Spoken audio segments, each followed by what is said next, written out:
आप सब आज शामिल हुए हैं इस बहुत ज़रूरी गुफ्तगू में। आप सबका स्वागत है। हिंदुस्तान का जो संविधान है उसने एक बहुत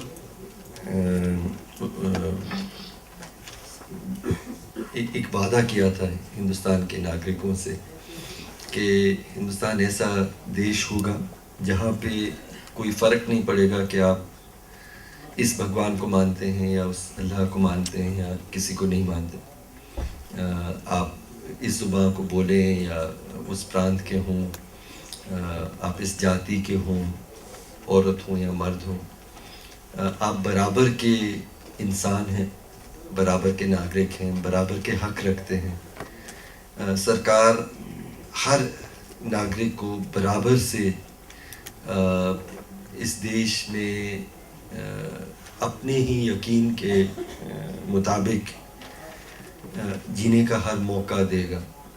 और जब आप हर नागरिक मुश्किल हालत में होगा, इंसाफ की खोज करेगा, तो उसको बराबर के मौके मिलेंगे। जब माइनॉरिटीज़ पर अटैक होता है तब उन्हें क्या न्याय की, इंसाफ की क्या संभावनाएं हैं। ख़ास करके जब जिसे हम सांप्रदायिक दंगे कहते हैं, उस संदर्भ में इंसाफ की क्या संभावनाएं हैं, क्या इंसाफ मिल पाता है, नहीं मिल पाता है तो उसके क्या कारण हैं। तो इस तीसरे संदर्भ में मैं अंत में not as a chair but as a speaker कुछ बातें रखना चाहूँगा। तो ये तीन कॉन्टेक्स्ट हैं। और सबसे पहले मैं अनुरोध करूँगा कि आमिर और मनीषा दोनों टेरर लॉज के संदर्भ में इंसाफ की संभावनाओं की बात करें। आमिर को हम लोग अब कुछ जो दिल्ली में साथी हैं, कुछ और साथी शायद पहचानते हैं और साथी कम जानते हैं, लेकिन आमिर एक जीते जागते उदाहरण है इस नाइंसाफ़ी का, क्योंकि लगभग जब उनकी उम्र 18 साल की थी तो उन्हें एक दहशतगर्द मानते हुए इन्हें हिरासत में ले लिया गया था और 14 साल अपनी ज़िंदगी के उन्होंने जेल में काटे। और 14 साल के बाद बिल्कुल ही एज एन इनोसेंट पर्सन वो फाइनली वापस हम सबके बीच में लौटे हैं। मैं इनको कुछ 1-2 सालों से जानना शुरू किया हूँ। अनहद में आप काम भी करते हैं। मुझे बहुत हैरत भी होती है इनके प्रति, मेरी इज़्ज़त बहुत बढ़ी है कि इतने 14 साल की उम्र अपनी ज़िंदगी के सबसे बेहतर साल बिना कारण जेल में गुजारने के बाद भी कड़वाहट नहीं है उनके मन में। आज भी इस देश के डेमोक्रेसी के प्रति, इस देश के कानून के प्रति एक आस्था है, विश्वास है। और तो आज की बातचीत हम उन्हीं से सुनेंगे। उन्होंने अपनी ज़िंदगी की कहानी एक्चुअली अब कई बार बताया है, तो उन्होंने कहा कि उसको रिपीट करने की जगह एक छोटा सा फिल्म वो दिखाएंगे और फिर और कुछ बातचीत करेंगे। फैमिलीज़ के साथ किस तरह की परेशानियाँ उनको सामना करना पड़ता है उस पर बात करूँगा, लेकिन वीडियो वो चल नहीं पाई है तो शायद मुझको फिर उस पेनफुल माहौल से गुजरना पड़े। एक मुस्लिम कम्युनिटी के बारे में एक धारणा पहले से बनी हुई है हमारे देश में। ये अनपढ़ होते हैं,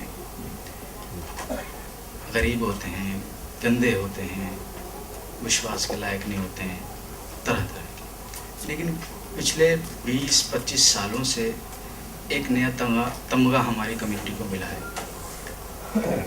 वह ये कि ये देशद्रोही होते हैं, दहशतगर्द होते हैं, टेररिस्ट होते हैं। उस तमगे का आज से 16 साल पहले मैं भी शिकार हुआ। जब मेरी उम्र 18 साल की थी, उस रात को मैं अभी भी नहीं भूल पाता हूँ। 20 फरवरी 1998 रात करीब 8-9 बजे मैं अपने घर से दवाई लेने के लिए निकला। मैं दिल्ली का रहने वाला हूँ, दिल्ली, पुरानी दिल्ली का सदर बाज़ार, जो कि एक मार्केट एरिया है और होलसेल का ज़्यादा काम वहाँ होता है। मोस्टली 7-8 बजे तक वहाँ पर सभी दुकानें बंद हो चुकी थी, कुछ रिटेल, कुछ होता है। सुनसान रोड पर मैं, माँ ने तैयार किया हुआ था मेरा खाना और कहा कि बेटा खाना खा के जाना। मैंने कहा बस नमाज़ पढ़ता हूँ, नमाज़ पढ़ के मैंने दवाई लानी है और मैं फिर बैठ के खाऊँगा।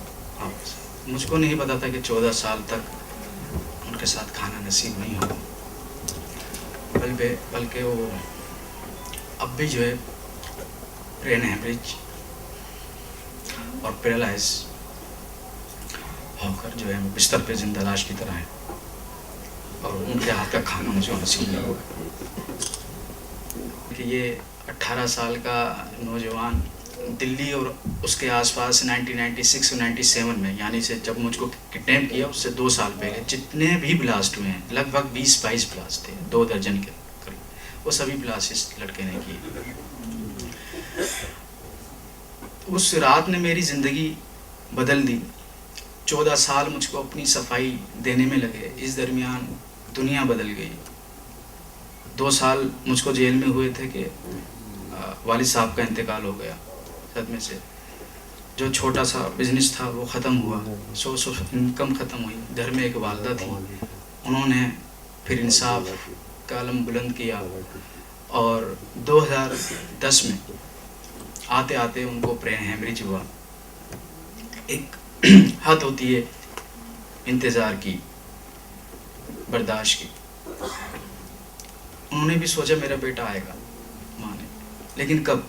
2 साल, 4 साल, 6 साल, 8 साल, 10 साल, 12 साल, और वो ब्रेन हेमरेज का शिकार होकर पैरालाइज आज तक वो बोल नहीं पाती हैं और मैं उनके मुँह से जो है बेटा सुन नहीं पाता हूँ।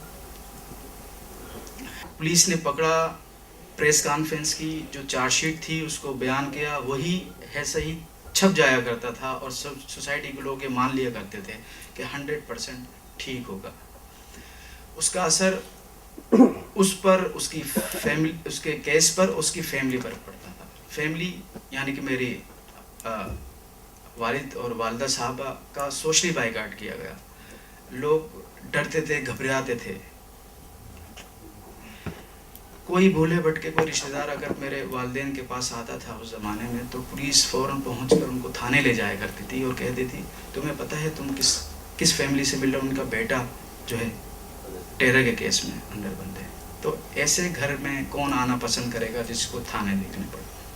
शायद इसी टेंशन में वालिद साहब वक्त से पहले चले गए और वालदा जो है आज जिंदा लाश की तरह बेड पर हैं। रिहाई होने के बाद भी कोई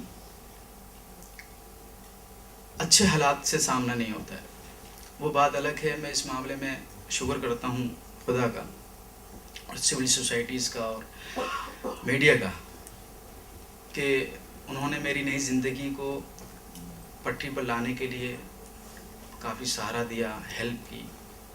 लेकिन ये हर किसी के साथ नहीं होता है। मेरे सामने अभी भी कई ऐसे लोग हैं, या तो जो अभी भी जेल में इंसाफ की राह के लिए इंतज़ार कर रहे हैं, या फिर बाहर निकलकर उनके पास कोई नौकरी नहीं है।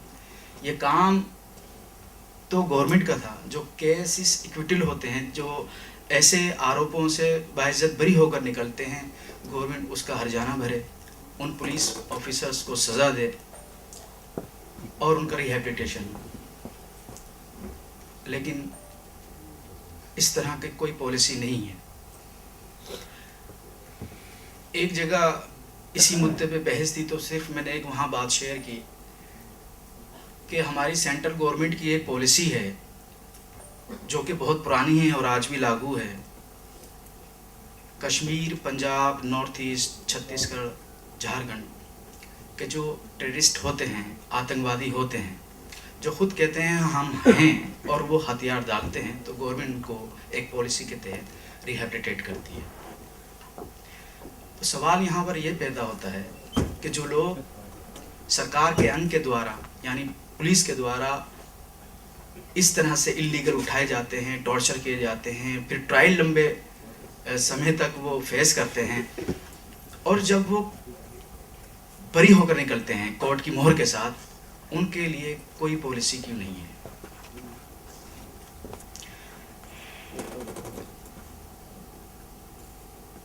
ये जो नया तमगा लगा है, मैं समझता हूँ ये बहुत संजीदा है और आगे हमारे कम्युनिटी को इसका सामना करते रहना होगा। और हमारे पास इससे निपटने के लिए क्या तरीके हैं?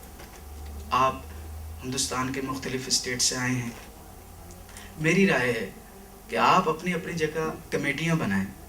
पहले तो ये पता हो कि आपके राइट्स क्या हैं कानून में। मेरे वालिदैन को अगर ये पता होता कि सुप्रीम कोर्ट की 1997 में एक टी.के. पसू की एक रूलिंग आई थी कि 24 घंटे से ज़्यादा पुलिस अपने पास गैर कानूनी तरीके से नहीं रख सकती है, आपको कोर्ट में प्रोड्यूस करना है। तो मैं 7 दिन तक नहीं रहता, और वो फैक्स या email high court chief justice को, गवर्नर को, सीएम को कर सकते थे। अभी भी दिल्ली में ऐसे कुछ ग्रुप हैं जो इस पर काम कर रहे हैं, लेकिन इसको बढ़ाने की ज़रूरत है। उनको अपने अधिकार और कानून के बारे में बताने की ज़रूरत है, ताकि आमिर जैसे जो दूसरे कई नौजवान हैं जो इस हालात से गुजर रहे हैं, गुजर चुके हैं, बाकी नौजवान उनका सामना न कर पाए, क्योंकि नौजवान किसी भी कम्युनिटी का फ्यूचर होते हैं। मेरा ये मानना है कि हिंदुस्तान में कुछ लोगों के द्वारा एक ख़ास मानसिकता के जो लोग हैं, पीड़ित हैं, बीमार मानसिकता के, उन्होंने आज़ादी से लेकर अब तक इस कम्युनिटी को नुकसान पहुंचाने के लिए, बदनाम करने के लिए, बैकफुट पर लाने के लिए, कमज़ोर करने के लिए 2 टूल का इस्तेमाल किया है। एक जो वो पुराना है और आज भी चल रहा है, वो है दंगे। अगर हम 1947 से लेकर अब तक जितने दंगे हुए हैं उनको देखते हैं तो वो ज़्यादातर उन इलाकों में हुए हैं जहाँ पर मुस्लिम इक्तिसादी तौर पर मजबूत थे। भिवंडी, मुरादाबाद जहाँ पर पीतल का काम होता है, कानपुर जहाँ चमड़े का काम होता है, आगरा, और इस तरह से कई इलाके। तो हमको आर्थिक तौर से नुकसान किया गया, असुरक्षा की भावना हमारे में पैदा की गई, हम डिफेंस पोजीशन में। लेकिन पिछले 20-25 सालों से एक नया टूल का इस्तेमाल किया गया, टेरर, और वो कानूनी तरीके से टाडा का, पोटा, यूएपीए, नए कानून लाए गए जिसमें ना आपको अधिकार है कि आप अपनी बात रख सकते हैं या फिर बेल ले सकते हैं।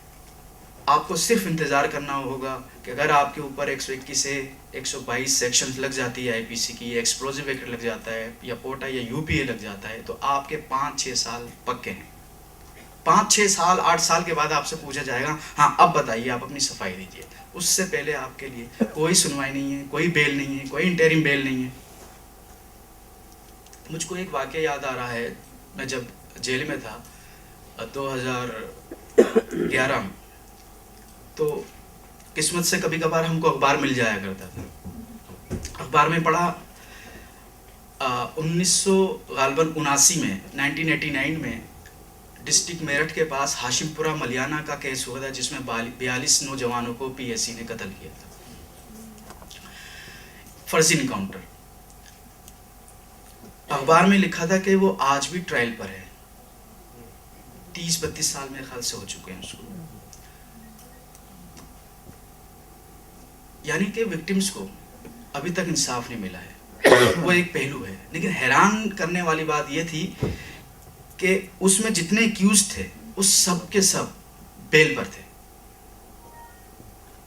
और आज भी उस केस का डिसीजन नहीं हुआ है। वृंदा ग्रोवर इस सेशन में हमारे साथ ही अभी तक आ नहीं पाई हैं, वो उस केस को देख रही हैं, उसके बारे में बेहतर आपसे शेयर कर पाएंगे। तो यहाँ मैं जब 2010 में वालदा ब्रेन हेमरेज का शिकार हुई, और मेरे उस वक्त तक कई केस बरी हो चुके थे और 2-3 ही रहते थे, तो मैंने वकील साहब से कहा कि वकील साहब बेल लगा दीजिए, अब तो उम्मीद है बेल मिल जानी चाहिए। और कई ग्राउंड, मजबूत ग्राउंड हैं।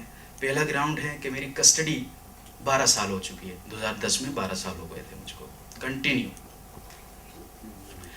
दूसरा था कि मेरे इतने केसेस 22 में से लगभग 95 केसेस जो है इक्विटल हो चुके हैं।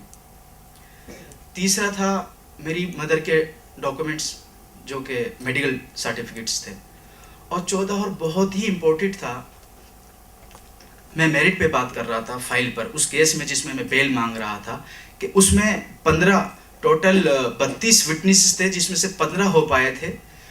12 सालों में 15 विटनेस हो पाए थे। और उनमें से किसी ने भी पुलिस की कहानी को सपोर्ट नहीं किया था, सब भी मेरे हक पे थे।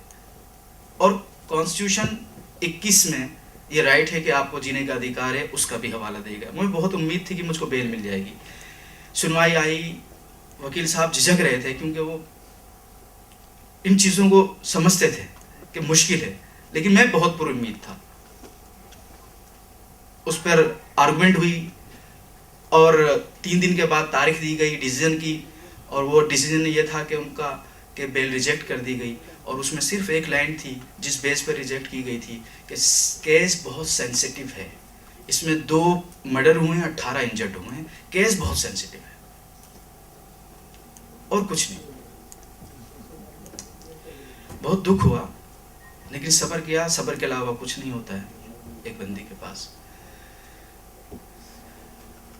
लेकिन जब ये अखबार में पढ़ा कि हाशिमपुरा मलियाना में जो अक्यूज्ड हैं पुलिस के, वो सभी बेल पर हैं और आज तक ट्रायल पर हैं, तो सवाल ये पैदा हुआ कि सेंसिटिव और गंभीर केस कौन सा होता है, 2 मर्डर वाला या 42 मर्डर वाला? जब 42 मर्डर वाले को बेल मिल सकती है तो 2 मर्डर वाले को क्यों नहीं मिल सकती है? तो संविधान का मैं आदर और सम्मान करता हूँ, कानून का आदर सम्मान करता हूँ। कानून और संविधान में बहुत से राइट दिए गए हैं हमको, लेकिन ज़रूरत है उन पे अमल की। किताबों में बहुत अच्छी बातें हैं, लेकिन ज़मीन पर हमको दिखाई नहीं देती है। तो हमको एजुकेशन के साथ साथ हमको अपने राइट्स के भी जानने की ज़रूरत है। आपके इलाके में ऐसी कमेटियाँ बने जो ख़ास बुनियादी राइट्स हैं उनके बारे में जागरूकता हो। उसके अलावा वहाँ पर लीगल एक सेल हो कि कभी ज़रूरत पड़ती है तो वकील आपके लिए हेल्प के लिए आएँ आगे। और अगर कोई इस तरह का लड़का बेकसूर जेल में जाता है तो जो फैमिली है उनका लुक आफ्टर हो, उनके लिए देखभाल हो, वो बहुत इम्पोर्टेंट होता है। ट्रायल वो कोर्ट में सामना कर रहा है, ठीक है, लेकिन उसकी क्या कंडीशन है, उनसे मेल जोल, उनसे बातचीत, और जितना हो सकता है उनकी क्या ज़रूरियात है अपने अपने तौर से। मैं समझता हूँ अगर ये चीज़ें मेरे साथ हुई होती, वालिद साहब भी शायद मैं पा पाता उनको, और वालिदा की भी ये स्थिति नहीं होती जो आज मैं उनको जिन हालत में पा रहा हूँ। कहने को तो काफ़ी कुछ है, लेकिन मैं समझता हूँ और भी यहाँ पर स्पेशलिस्ट हैं। आखिर में बस ये बात और रखना चाहूँगा कि विक्टिम्स की फैमिलीज़ और उसके अलावा जो वकला होते हैं, उनके केसेस लड़ते हैं। हमारे दरमियान लखनऊ से शोएब एडवोकेट साहब आए हुए हैं। इनकी हिम्मत को दाद देनी चाहिए कि लखनऊ में कोई वकील ऐसे केसेस अब भी लड़ने के लिए तैयार नहीं होता है। अगर लड़ने के लिए तैयार होता है तो उनको धमकियाँ मिलती हैं वकीलों के द्वारा, और उनके साथ मारपीट भी की जाती है। लेकिन शोएब एडवोकेट साहब डटे हुए हैं और वो फाइट कर रहे हैं। ऐसे वकलाओं को भी हमको जो है सलाम करना चाहिए उनकी हिम्मत पे, क्योंकि हम लोग वकला के बगैर बाहर नहीं निकल पाते हैं। अल्लाह ने एक ये ज़रिया बना रखा है हमारे लिए, तो उनकी भी हिम्मत बनना चाहिए। और पॉजिटिव सोच रखनी चाहिए। बहुत सी परेशानियां हैं देश में, हमारे साथ मसाइल हैं, हमारे साथ नहीं और पिछड़ों के साथ भी, दलितों के साथ भी। तो हमको पॉजिटिव सोच रखते हुए अपने इख्तियार में जो हम कर सकते हैं कोशिशें, उसको जारी रखते हुए आगे बढ़ते रहना चाहिए। इसी के साथ इजाज़त चाहूँगा। मैं ज़िंदगी मुझे किस तरह से दिखती दुनिया में, किस तरह से उसका सामना कर पाता।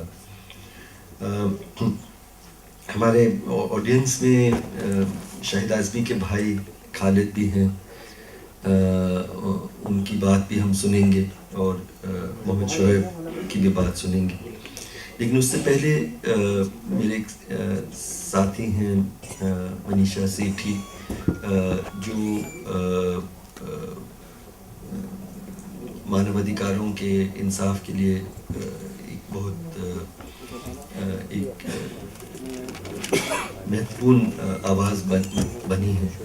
अभी वो नेहरू मेमोरियल म्यूज़ियम में एक फेलो हैं, अच्छा हो गया, और centre for comparative religions and civilisations Jamia Millia Islamia में आप पढ़ाती हैं। लेकिन हम लोग सब उनको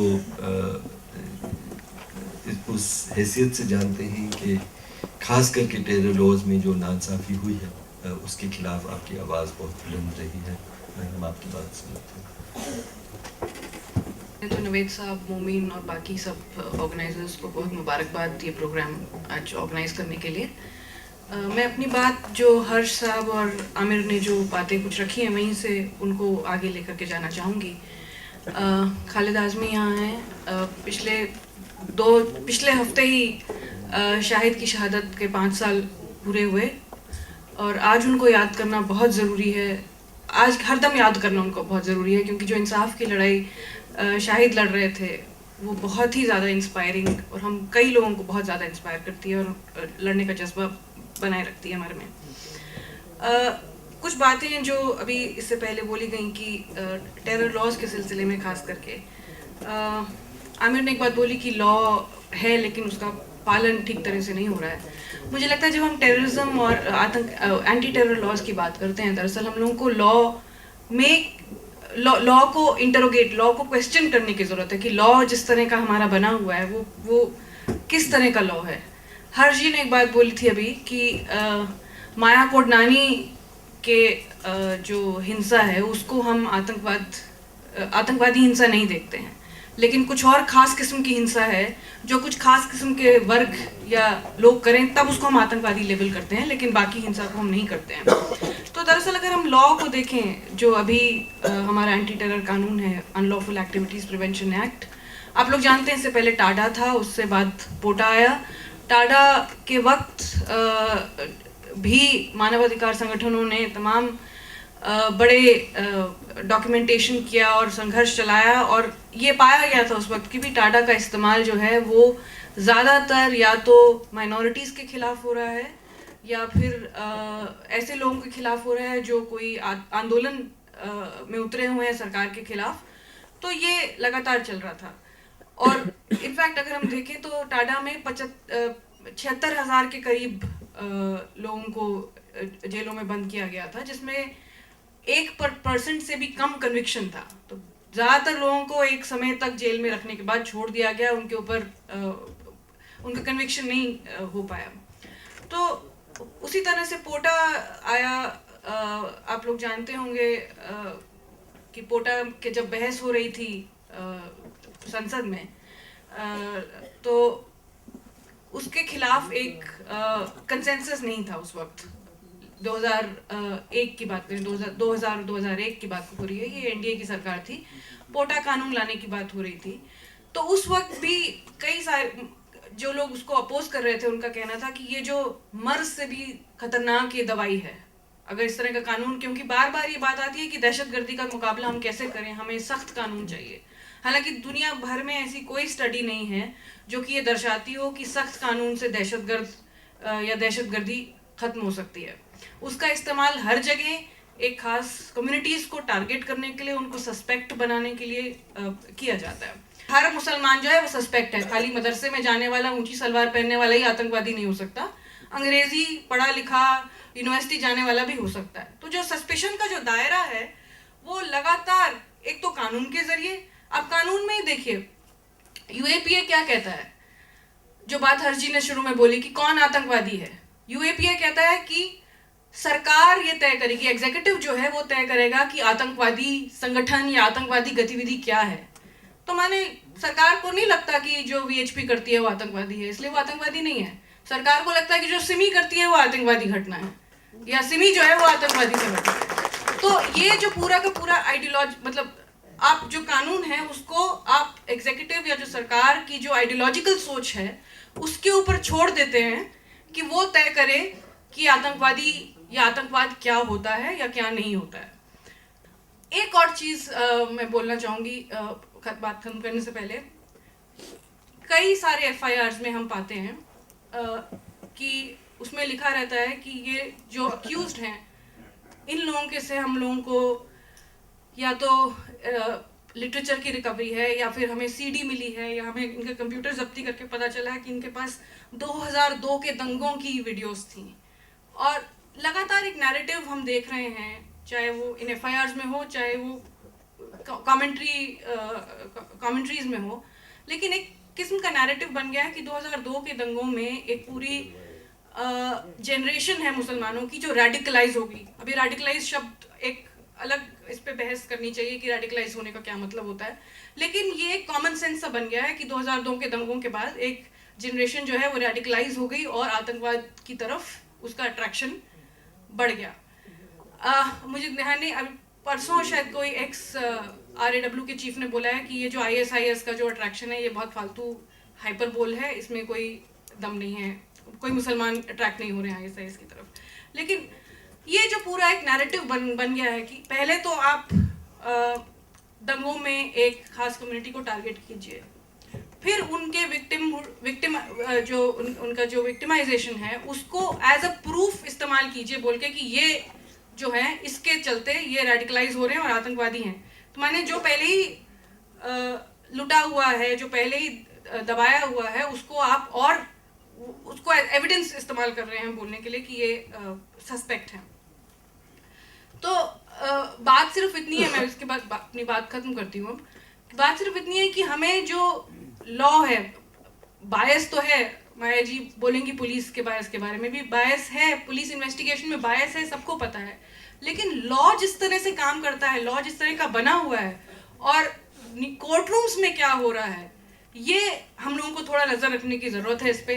एक एग्जाम्पल के साथ मैं बात खत्म करती हूँ। पीतमपुर का एक केस है, पीतमपुर भी मध्य प्रदेश में है। वहाँ वो एक केस है जिसमें 2 अक्यूज थे। उन्होंने बोला कि हमारे से जो मटेरियल की जब्ती हुई है उसमें कुछ बैंड नहीं है, वो सब रिलीजियस लिटरेचर है, और दूसरा जब्ती का कोई इंडिपेंडेंट विटनेस नहीं है। तो कोर्ट ने, और ये जो मटेरियल है इसकी जब्ती अगर हुई भी है तो हमें किसी भी आतंकवादी घटना से लिंक नहीं करता। तो कोर्ट ने उनको कन्विक्ट करते हुए बोला कि हाँ, हो सकता है ये प्रूफ नहीं मिल पाया हो, लेकिन ऐसे केसेस में प्रूफ मिलना बहुत मुश्किल है और हमें प्रूफ की उम्मीद भी नहीं रखनी चाहिए। तो ये जो आइडिया है कि आतंकवाद वाले केसेस में प्रूफ की हम डिजायर ही ना करें, there is no formal desire for proof as the court said, that is what we have to understand, और इसके ऊपर एक खास हम लोग को नजर रखनी होगी। शुक्रिया। मोहम्मद शोएब साहब के बारे में जिक्र आमिर ने की ही थी कि एक बहुत अकेले लड़ने की इंसाफ के लिए उत्तर प्रदेश में बहुत कम लोग हैं जो इस लड़ाई को लड़ने के लिए तैयार हैं। तो आपकी बात सुनना चाहेंगे। गिरफ्तारियां कहीं से होती हैं, दिखाई कहीं से जाती हैं। एक मामला तो यहाँ तक के आया कि जिसमें पुलिस ने कहा कि हमने उसके साथियों को 23 जून 2007 को गिरफ्तार किया। जलालुद्दीन और नौशाद 2 लड़के ऐसे थे जिनको गिरफ्तार किया जाना दिखाया,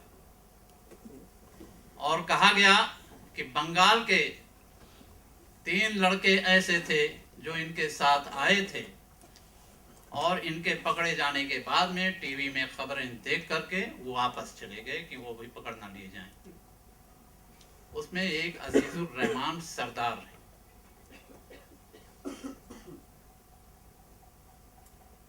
बाईस को आए थे, 23 को गए थे जून 2007 में, ये पुलिस कहती है। लेकिन 26 जून 2007 को यूपी की STF जब जाती है बंगाल में उन्हें पकड़ने के लिए, तो पहले से ही वहाँ की सीआईडी की कस्टडी में होते हैं। 3 लड़के हैं, तीनों में एक ये भी। और अजीजुर रहमान सरदार 16 जून 2007 से सीआईडी वेस्ट बंगाल की कस्टडी में होता है। 22 जून 2007 की एक ऑर्डर शीट, रिमांड की के ऑर्डर की शीट कोर्ट की हमने मंगाया सर्टिफाइड। उसमें लिखा था कि 22 जून 2007 को कोर्ट के सामने पेश किया। सीआईडी ने उसको कस्टडी में मांगा, अपनी कस्टडी में दे दिया गया। और वहां के मुकदमे में 169 सीआरपीसी में होती है, रिपोर्ट लगाना की कोई सबूत नहीं मिला, बेकसूर हैं, छोड़ दिए जाते हैं। 169 सीआरपीसी की रिपोर्ट लगा दी गई और यूपी की एसटीएफ उसे ये कह करके ले आई कि 22 जून को लखनऊ में मौजूद था। ये साजिशें चल रही हैं। अगर महाराष्ट्र के लोग हैं या महाराष्ट्र से बाहर के लोग हैं तो नांदेड़ की खबरों से वाकिफ हैं। यूपी में कानपुर में बजरंगियों ने बम बनाना शुरू किया और एक कमरे में वही उड़ गए, 2 बजरंगी। उनकी कोई तफ्तीश नहीं हुई, कोई गिरफ्तारी नहीं।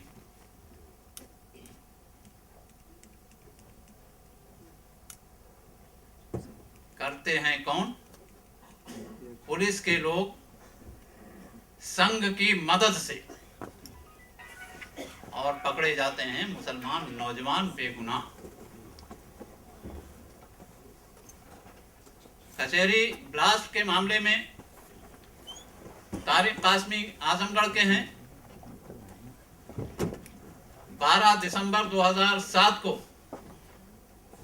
उनको आजमगढ़ में रानी की सराय एक जगह है, वहां से उठाया जाता है। 22 दिसंबर 2007 को बाराबंकी रेलवे के स्टेशन के बाहर से उनकी गिरफ्तारी दिखाई जाती है और उनके साथ में एक खालिद मुजाहिद भी। उनको 16 दिसंबर 2007 को मड़ियाहू जौनपुर से उठाया जाता है और 22 को तारिक और खालिद को एक साथ बाराबंकी से दिखाया जाता है, गिरफ्तार किया जाना। इन दोनों की गिरफ्तारी को लेकर के, क्योंकि आजमगढ़ जौनपुर के लोगों ने और हम जैसे लोगों ने भी एहतजाज किया और उस पर एक आरडी निमेश जांच कमीशन बिठाई गई कि पता किया जाए कि ये गिरफ्तारी सही है या गलत। तारिक और खालिद का कहना सही है या एसटीएफ का कहना सही है।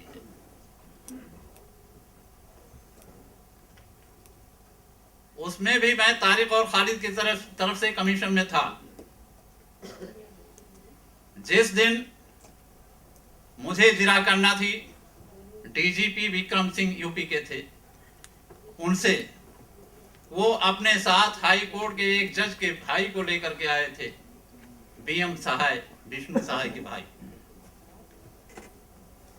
प्रेशर किस तरह से बनाया जाता है वकीलों पर, डिफेंस करने वाले। पहले तो तारीफ करना शुरू करते हैं विक्रम सिंह की। जब मैंने कहा इनकी सच्चाई के बारे में, इनकी ईमानदारी के बारे में मैं कहां से शुरू करूं, वो बताइए, मैं सब कुछ बता दूंगा, मुझे सारी जानकारी है इनकी। खामोश हो गए। उसके बाद कहते हैं मैं तो ये मुकदमा नहीं करता। तो मेरा जवाब फौरन था कि मैं तो आपको एडवोकेट नहीं मानता, इसलिए कि आप एडवोकेसी की इथिक्स ही नहीं जानते।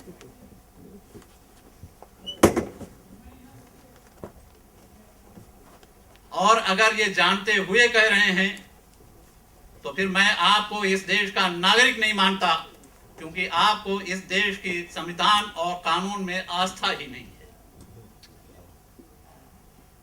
तब वो खामोश हुए और मैंने जिरा की विक्रम सिंह से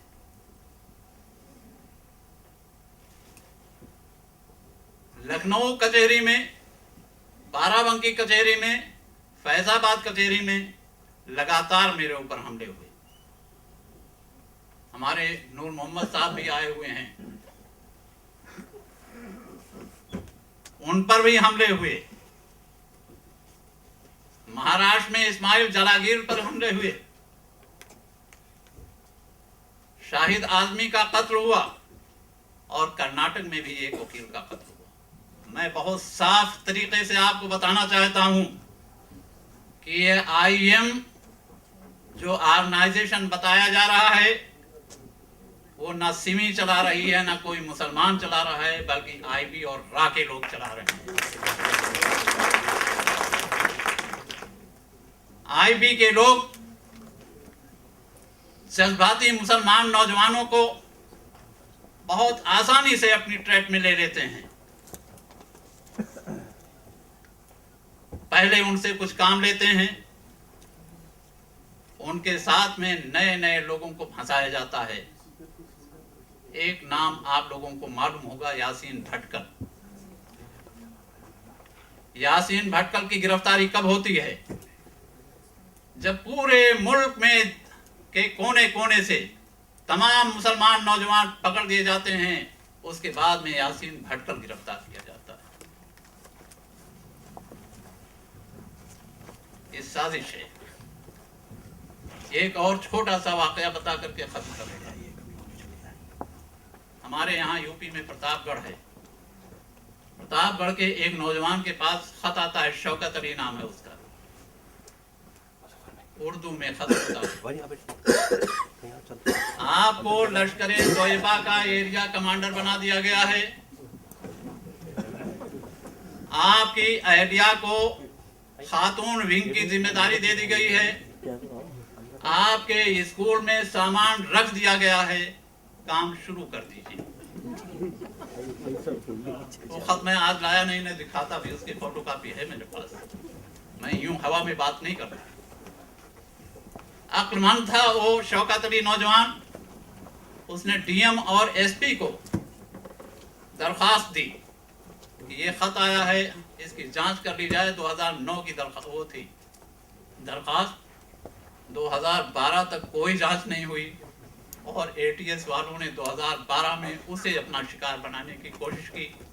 इत्तेफाक से वो हमारे पास आ गया, कुछ लोग ले आए, हमने प्रेस कॉन्फ्रेंस की, उस खत को पब्लिक किया और आज शौकत अली हमारी और आपकी तरह से सर उठा करके चल रहा है। तो मैं इन साजिशों से भी आपको आगाह रहने की तंबीह करना चाहता हूं। बाकी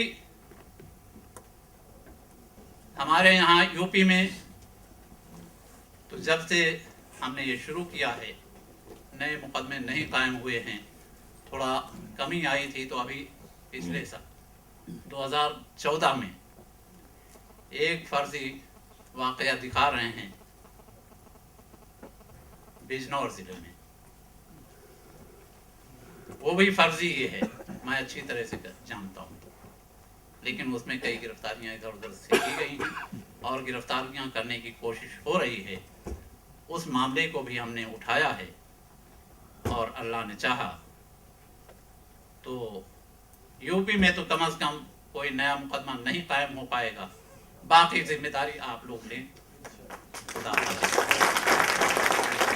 मैं अनुरोध करूंगा पहले माया दारूवाला जी को। Maya Daruwala Commonwealth Human Rights Initiative के तौर पे बहुत अरसे से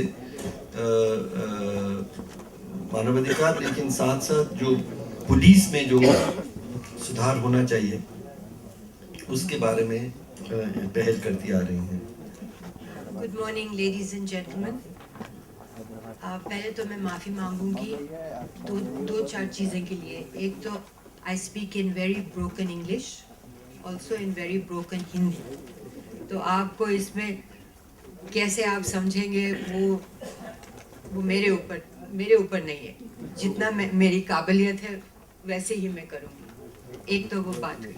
दूसरी, दूसरी अपॉलॉजी मैं निवेद साहब को कहूँगी और आकिफ को, बिकॉज एक तरीके से मैंने अपने आप को ही इनवाइट किया है यहाँ, क्योंकि जब मैंने सुना कि आपकी समिट हो रही है, मैंने चांस मांगा कि मैं अपनी भी बात आपके सामने रखूं, क्योंकि पहले ही आप अभी तालियां बजा रहे हैं, बाद में देखा जाएगा। लेकिन मैं चाहती थी कि एक वाक्य जो इन्होंने कहा था पहले स्पीकर ने, कि हमें अपने आप को होशियार करना पड़ेगा, हमें अपने आप को लीगली एम्पावर करने के लिए पहले तो पता करना चाहिए कि क्या कानून है।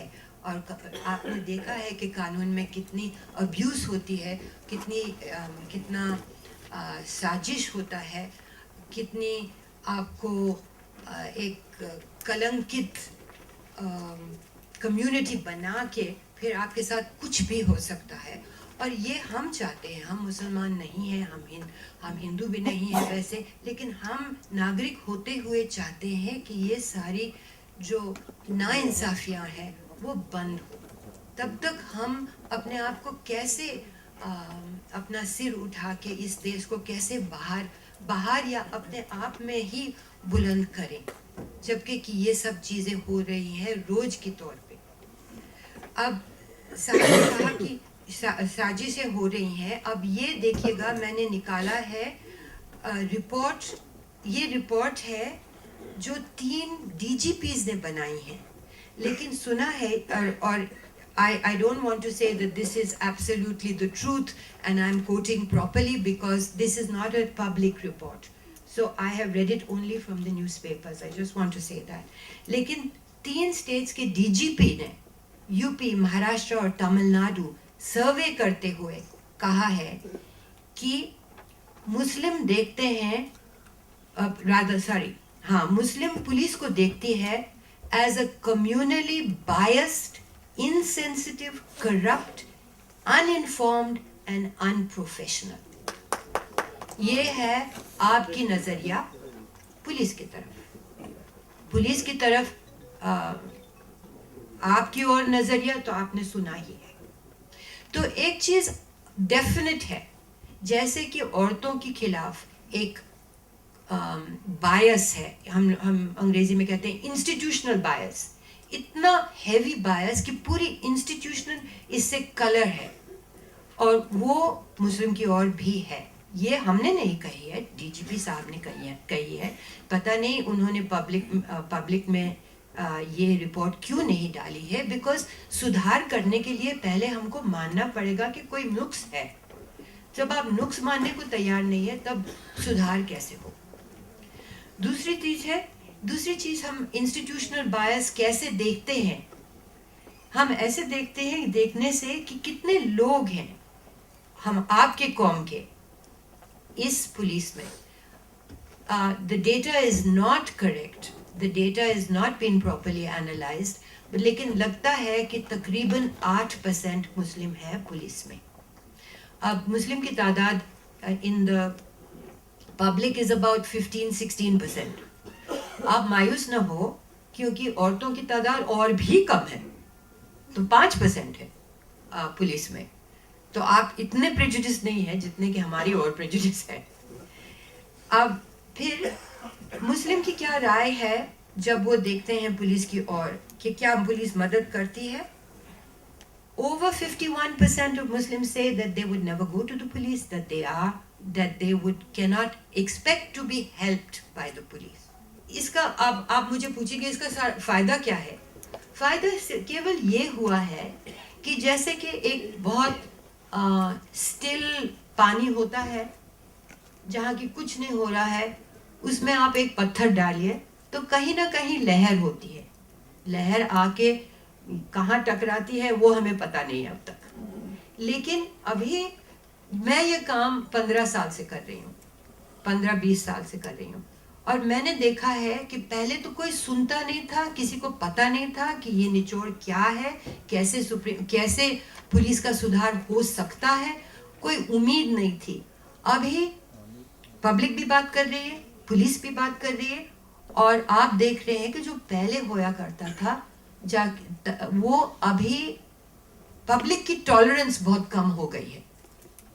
पब्लिक भी उठ रही है, सिर उठा रही है, और पब्लिक तब सिर उठा सकती है तब उनके पास ज्ञान हो। This is the thing I want to tell you. मैं वृंदा ग्रोवर जी को बुलाता हूँ। वृंदा ग्रोवर हम सब परिचित हैं उनके काम से। मानवाधिकारों के मुद्दों पे, न्याय के मुद्दों पे वो एक बहुत बुलंद और अग्रणी आवाज़ इस देश में बन गई है। बहुत सी बातें कही जा चुकी हैं, इसलिए मैं उनके साथ अपनी बात को जोड़ूंगी कुछ हद तक, क्योंकि कई मुद्दे आपके सामने आ चुके हैं और यहाँ पर बैठे हुए लोग इन मुद्दों से बहुत हद तक वाकिफ भी हैं, तो हमको चर्चा को और बहस को आगे लेकर जाना है। जब आप लोगों ने शोएब सर का नंबर मांगा तो मैंने सोचा क्यों मांग रहे हैं, क्योंकि क्या हम एक इमरजेंसी रेजिम में रह रहे हैं जहाँ पर कभी भी किसी के भी घर पर, किसी की भी जिंदगी पर ये आफत आ सकती है। इसलिए शोएब जी का नंबर रख रहे हैं कि मतलब पता नहीं दिन रात कब जरूरत पड़ जाए इनको फोन करने की। हमारे देश में और भी देशों में हॉस्पिटल, पुलिस और फायर ब्रिगेड का नंबर इमरजेंसी नंबर में दिया जाता है। हमारे देश के हालात ये हैं कि लोग वकीलों की और ह्यूमन राइट्स एक्टिविस्टों के नंबर अपनी जेब में लेकर चलना चाहते हैं, क्योंकि मालूम नहीं कब जिंदगी में आफत आ जाए। तो ये अपने आप में दर्शाता है कि हम कैसे माहौल में आज जिंदा हैं और पूरे देश में क्या चल रहा है। इसी शहर में नवंबर 1984, बंबई में 1992 दिसंबर और जनवरी 1993, असम में नेल्ली में 1983, मल्याना हाशिमपुरा 1987, गुजरात 2002 और असम में उसके बाद भी कई 2013, 2014, 2012, 2013। तो उसमें क्या वो आतंकवाद की घटनाएं नहीं है? आतंकवाद क्या है? लोगों के बीच में दहशत फैलाना, लोगों को डराना, उसमें जान माल के नुकसान होना, यह आतंकवाद है। आतंकवाद के कई रूप हैं हमारे देश में, और कानून में हम जब भी बहस करते हैं, बात करते हैं टेररिज्म की, तो हम कुछ तरह के आतंकवाद पर अपना पूरा ध्यान खींचते हैं और कुछ तरह के आतंकवाद को हम आतंकवाद की परिभाषा से ही बाहर निकाल देते हैं। स्टेट टेररिज्म की बात करना हिंदुस्तान जैसे देश में बहुत जरूरी है, केवल इसलिए नहीं कि वो स्टेट टेररिज्म कुछ समुदाय पे हो रहा है, पर जब आदिवासियों की जमीन ले ली जाती है और मिलियंस की तादाद में उनको बेदखल और बेघर किया जाता है, तो वो स्टेट टेररिज्म का एक नमूना होता है। और इसलिए इस परिभाषा को का विस्तार करना और उसकी पूरी बात करना, ये जिम्मेदारी नागरिकों पर पड़ेगी। और मुझे लगता है खासकर ऐसे मीटिंग्स में, ऐसी जगहों पर हम लोगों को इस पर पूरी बात करनी चाहिए, क्योंकि मेरे हिसाब से उससे दो बातें ज़रूरी निकलती हैं। हम इस 3 दिन की मीटिंग से और ज़्यादा परेशान, हैरान और चिंतित होकर जा सकते हैं। हम इस 3 दिन की मीटिंग से कुछ समझ और सीख बढ़ाकर जा सकते हैं, और हम इस 3 दिन की मीटिंग से कुछ नई अलायंसेस के बारे में, कुछ नई स्ट्रैटेजीज अपनी सोच और समझ में विस्तार करके जा सकते हैं। केवल चिंता, परेशानी, हैरानी होने से नए रास्ते या आगे के रास्ते मिलने मुश्किल होंगे। इसलिए कहीं पर इन बातों का विस्तार करके कुछ नए अलायंसेस बनाना ज़रूरी है। केवल वे अपने आप को विक्टिम देखने से भी मुश्किल पड़ती है। आप कोर्ट की जजमेंट उठा के देख लीजिए उस समय की। वो कहते हैं कि पुलिस ने मदद नहीं करी या पुलिस ने दंगाइयों की मदद करी। ये बात हर कमीशन ऑफ, आप उस समय की रंगानाथ मिश्रा कमीशन रिपोर्ट उठा के देखिए, या आप उस समय की अब की नानावटी कमीशन की एक रिपोर्ट 84 के दंगों पर भी है, उसको देखिए। आप 2002 के दंगों की रिपोर्ट देख लीजिए। एक टारगेटिंग होती है एक समुदाय की, जिसमें पुलिस अपना काम नहीं करती है। ये टारगेटिंग की डायरेक्शन कहां से आती है, इसमें मेरे हिसाब से हिंदुस्तान में समय दो बातें हो रही है, और मैं जानबूझकर आप लोगों का ध्यान ऐसे दंगों की तरफ केंद्रित भी कर रही हूं, ऐसे इंस्टांस जिसमें केवल मुसलमानों के ऊपर अटैक नहीं हुआ है। कंधमल में भी इसी तरह 2008 में अटैक हुआ, वहां पर दलित क्रिश्चियन समुदाय के ऊपर टारगेटिंग हुई। इन जगहों पर भी पुलिस का बिल्कुल वही रवैया पाया गया। इसमें से दो समझ बनती है, और ये समझ केवल हम जैसे लोग उसका अध्ययन करते हैं, देखते हैं, उनकी नहीं, ये उनकी ऑफिशियल जुडिशियल रिपोर्ट्स में मिलती है। एक तो पुलिस के अपने अंदर एक बायस है समुदाय के खिलाफ, दूसरा इसकी डायरेक्शन ऊपर से आती है, जिसमें एग्जीक्यूटिव और स्टेट का हाथ होता है सीधा सीधा। जब हम कहते हैं कि ये पूरे पुलिस के अंदर है, नीचे से लेकर ऊपर के आला अफसर तक है। मुंबई के पुलिस कमिश्नर सत्यपाल सिंह होते थे, मुझे मालूम नहीं यहाँ पे मुंबई के कुछ लोग हैं कि नहीं। सत्यपाल सिंह जी ने इस 2014 की इलेक्शन से पहले इस्तीफा दिया, भाजपा को ज्वाइन किया और बागपत से इलेक्शन जीती। वो इस वक्त एक सिटिंग एमपी है। आप सत्यपाल सिंह जी के बयान उठा के देखिए, उनके महिलाओं के प्रति क्या बयान थे। और मैं आप लोगों से एक निजी बात शेयर करती हूं, जो निजी नहीं है। एक केस के दौरान उन्होंने मुझे एक फोन पर कही थी, इसलिए वो बात एक पब्लिक डोमेन में होनी चाहिए, क्योंकि आज की तारीख में वो एक मेंबर ऑफ पार्लियामेंट है। जब वो पुलिस कमिश्नर नहीं बने थे, उनका नाम इशरत जहां वाले मुकदमे में गुजरात हाई कोर्ट के सामने आया कि वो इस केस में जो स्पेशल इन्वेस्टिगेशन टीम बनाई गई उसको चेयर करें। सत्यपाल सिंह जी वो जॉब को लेने से हिचकिचा रहे थे। मुझे इस बात की कोई जानकारी नहीं थी, मैं उनसे जिंदगी में कभी नहीं मिली हूं। मुझे फोन आया बंबई से कि आपसे वो बात करना चाहते हैं। मैंने कहा ठीक है, ये काफी पुरानी 2011 की बात है। तो उन्होंने कहा कि मैं ये काम नहीं करना चाहता। मैंने कहा जी आप पुलिस अफसर, आप आईपीएस अफसर हैं, आपका नाम सेंट्रल गवर्नमेंट ने सजेस्ट किया है, आप करना चाहते हैं कि नहीं करना चाहते, ये आप कागज एप्लीकेशन लिख के गुजरात हाईकोर्ट को बता दीजिए, मुझे बताने से कोई फायदा नहीं। तो उन्होंने कहा आप ये बात कोर्ट को बोलिए कि मुझे गुजराती नहीं आती। मैंने कहा जी गुजराती तो मुझे भी नहीं आती, आपको सेक्रेटेरियल स्टाफ मिलेगा, हमें तो और भी मुश्किल होती है कोई कागज को समझने में। उन्होंने कहा नहीं, आप उनको बोलिए कि पीपी पांडे जो हाल ही में वापस रीइंस्टेट हुए हैं और इशरत जहां केस मर्डर केसेस में अक्यूज्ड है, उन्होंने कहा उनको कहिए पीपी पांडे मेरा बैचमेट था, तो मैं उनके खिलाफ कैसे इन्वेस्टिगेट करूंगा।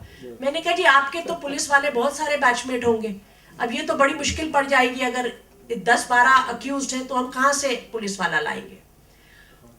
तो उन्होंने आखिरी में मुझे कहा देखिए मैं मुंबई का पुलिस कमिश्नर बनने वाला हूं, मैं ऐसे केस में क्यों हाथ डालूं।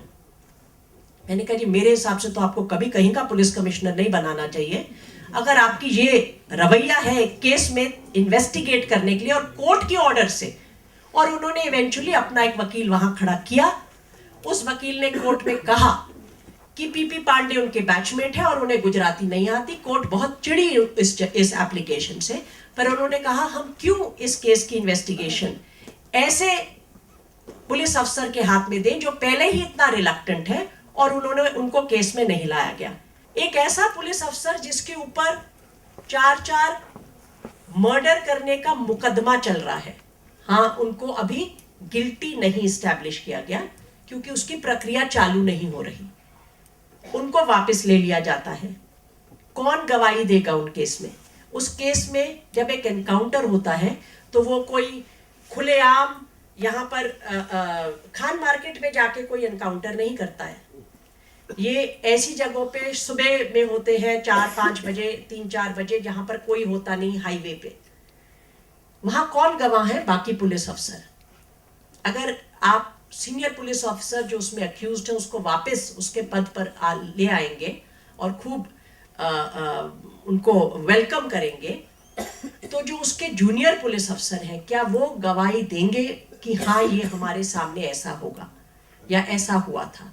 ये बहुत कॉमन सेंस की बात है, इसके लिए कानून जानना जरूरी नहीं होता। सबको अपनी नौकरी करनी है। वो कहेंगे जब पूरे सारे के सारे इकट्ठे हैं तो मैं अकेला खड़े होके क्यों मुसीबत लूं अपने सर पर? और वो मुकदमों में आगे क्या होगा इसके लिए बहुत ज्यादा सोचना या कोई मिस्ट्री नहीं है।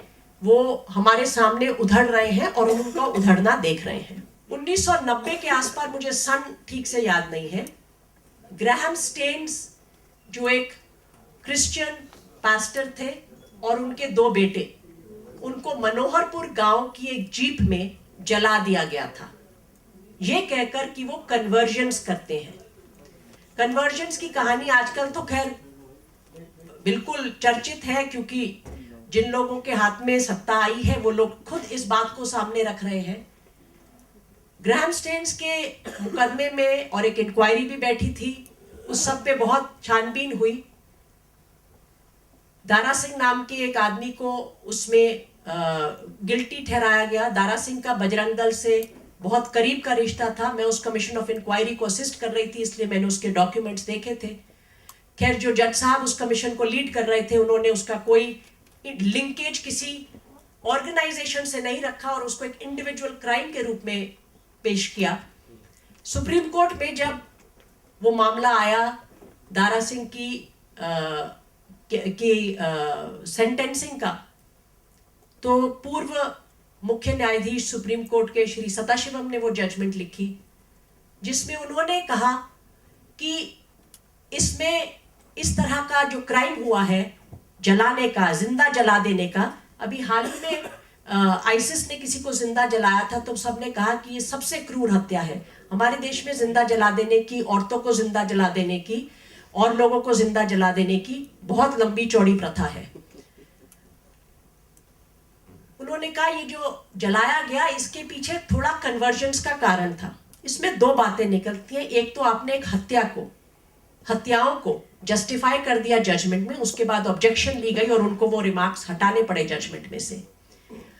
दूसरा, ये 1 सेकंड के लिए मान भी लेते हैं कि ग्राहम स्टेन्स, उसका कोई सबूत दुनिया में आज तक उड़ीसा में किसी के पास नहीं है, मगर हम मान लेते हैं कि ग्राहम स्टेन्स का कोई लेन देन था लोगों को पर्सुएड करने का कि वह अपना धर्मांतरण करें।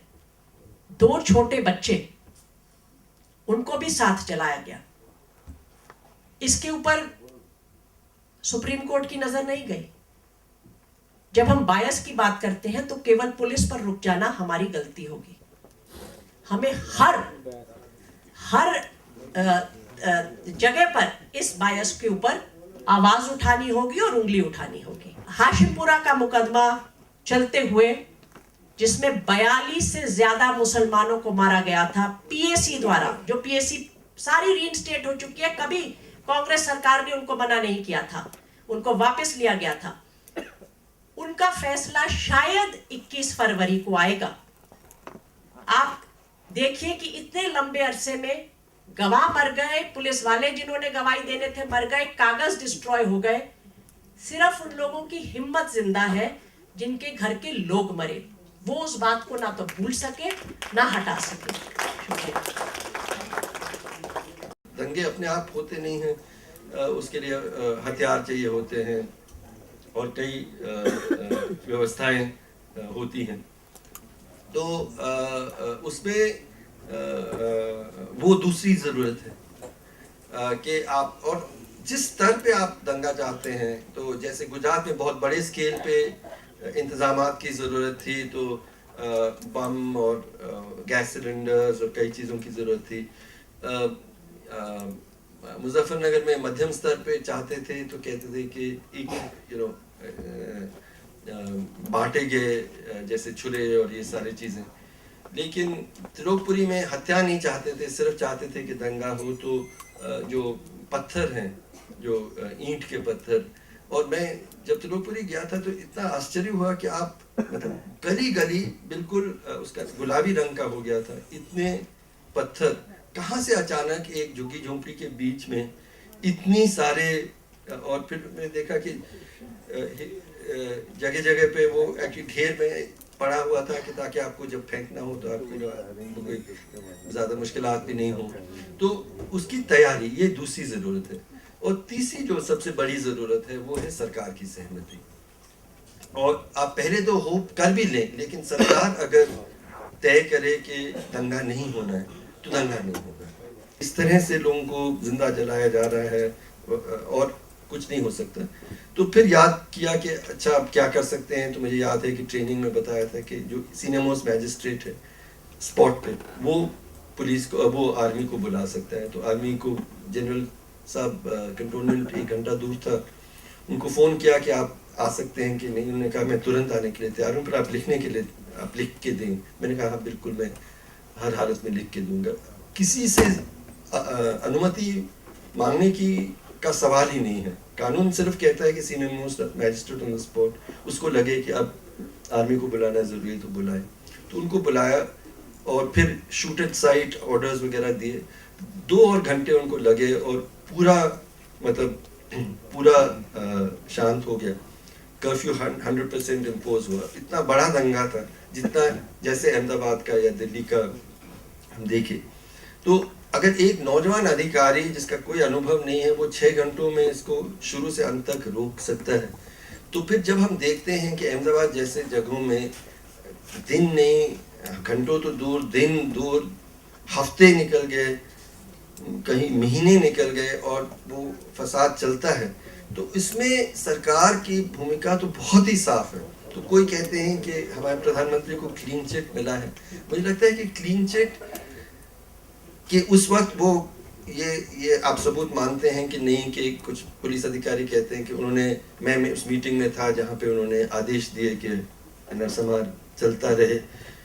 ये सिद्ध करना शायद मुश्किल होगा, लेकिन इसमें तो कोई 2 राय हो ही नहीं सकते कि सरकार ने इजाज़त दी कि कई हफ्तों तक ये कत्लेआम चला और उसको हम क्राइम क्यों नहीं जानते हैं। तो मैं सिर्फ ये कहना चाह रहा था इसमें कि हम लोगों को कानून में तब्दीली की ज़रूरत है। और सबसे बड़ी तब्दीली मुझे लगता है कि अगर दंगों को रोकना है हमें अपने देश में, वो है कि हमें जो सरकारी अधिकारी कर्मचारी है और जो उनके नेता उनको आदेश करते हैं, वो अगर अपनी ड्यूटी नहीं करें, उसे अपराध के तौर पे पहचाना जाना चाहिए। शाहिद के बारे में मैं दो आप लोग सब जानते ही हैं, लेकिन कुछ लोगों को जिनको बिल्कुल एक हीरो के तौर पे पूरे देश को मानना लाजमी है, उनमें से एक शाहिद हैं। आमिर के जैसे ही बिना किसी सबूत के वो जेल में रहे, 6-7 साल रहे, पर वही बात निकलने के बाद उन्होंने कहा कि मैं न्याय के लिए लड़ूंगा। कानून की पढ़ाई पूरी की और कानून की पढ़ाई करने के बाद उन्होंने केसेस लड़े और बहुत हिम्मत से लड़े। लगभग 14 केसेस जीते इसी तरह के टेरर के बारे में। और जो भी उनके सामने जो भी उनको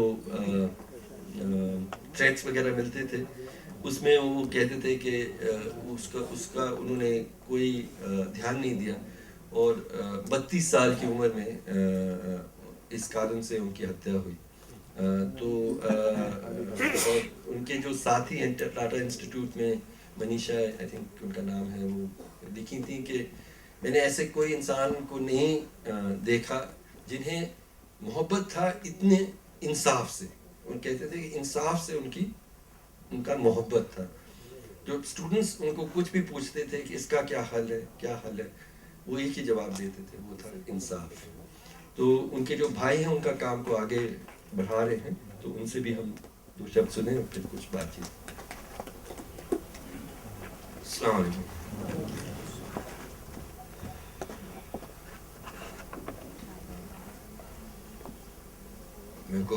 मैं शायद आज कुछ बयान नहीं कर पाऊँ, बस आप लोगों से मिलना था इसलिए मैं यहाँ चला आया, ताकि मैं उस बात को रख सकूं जो मेरे भाई कहीं रखना चाह रहे थे।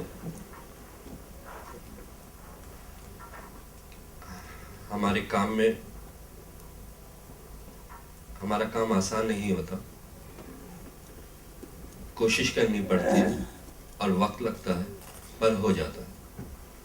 और यही बात मैंने सीखी अपने भाई से, भाई ने सीखी जुडिशरी से, और इसी वजह से उन्होंने कहीं ना कहीं जेल से आने के बाद लॉ कंप्लीट किया। लॉ कंप्लीट होने के बाद उन्होंने मुझे भी यही सिखाया कि आपको भी लॉ ही करना है, क्योंकि स्टेट मुझे ज़्यादा दिन तक रहने नहीं देगी और मेरे बाद आप ही को काम आगे बढ़ा। वो इस बात से वाकिफ था कि अगर मैं रह जाऊंगा तो मकोका, टाड़ा, पोटा से जितने आरोपी हैं आधे से ज़्यादा बाहर आ जाएंगे, क्योंकि भाई ऐसी चीज़ें जान गए थे जिनमें शायद कहीं ना कहीं वो ये समझते थे कि स्टेट जिम्मेदार है इनोसेंट लोगों को फंसाने में, खास करके जब हम मुस्लिम तबके से हैं। ये बात खुली 2008 के मालेगांव ब्लास्ट के बाद।